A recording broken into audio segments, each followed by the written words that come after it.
Good day, my name is Pastor Mark Manning. I come to you from Glenwood Lutheran Church today as we gather, and on this Thursday of this week, we observe the feast or the celebration of the Ascension of Jesus. And I want to put a little context into all of this as we also get ready for Pentecost Sunday, which will be a week from this coming Sunday, which is the seventh Sunday of Easter. As we gather then, be aware that this last weekend we used the texts for Ascension in our worship, and we used this last Sunday as a celebration of Ascension because it falls during the middle of the week and we don't have a worship service devoted to it.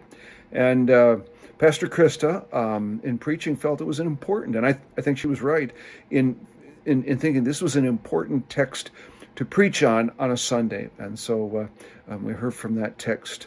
And in a nutshell, this is it. They met together and they asked Jesus, "Lord, at this time are you going to restore the kingdom to Israel?" And he said to them, "It's not for you to know the times or the dates that the Father has sent by his own authority, but you will receive power when the Holy Spirit comes on you. And you will be my witnesses in Jerusalem and in all Judea and Samaria and to the ends of the earth." And after he said this, he was taken up before their very eyes, and a cloud hid him from their sight. They were looking intently up into the sky as he was going, when suddenly two men dressed in white stood beside them. "Men of Galilee," they said, "why do you stand there looking into the sky? The same Jesus who has been taken from you into heaven will come back in the same way you have seen him go into heaven." And that is the Feast of the Ascension. Now, to put it into context, it occurs, it says 40 days after Jesus' resurrection. And why 40 days? 40 days in the Bible is often a time of trial or testing, but it's a very symbolic number.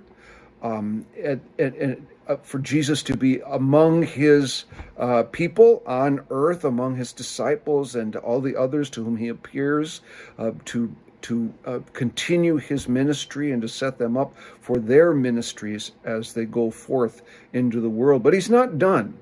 He's not done because 10 days after the Ascension, and he tells them to stay put, go into Jerusalem, gather.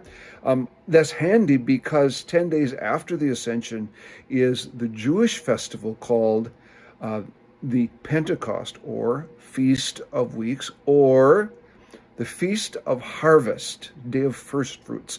It's a time for people to come and gather in Jerusalem to celebrate the harvest and to return to God a portion of what they understand God has given them.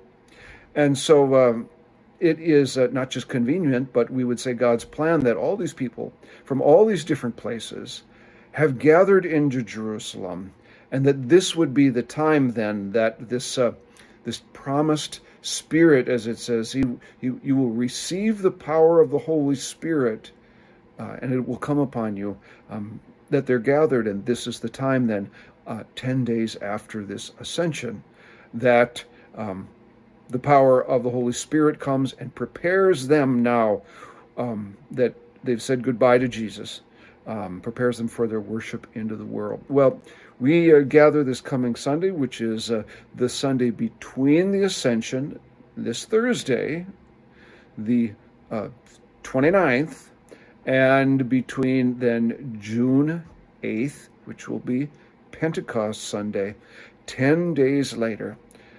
And we too look forward, not for the first coming of the Holy Spirit, but for the continuing presence of the Holy Spirit. May the Holy Spirit be with us as we prepare for this time together and come to understand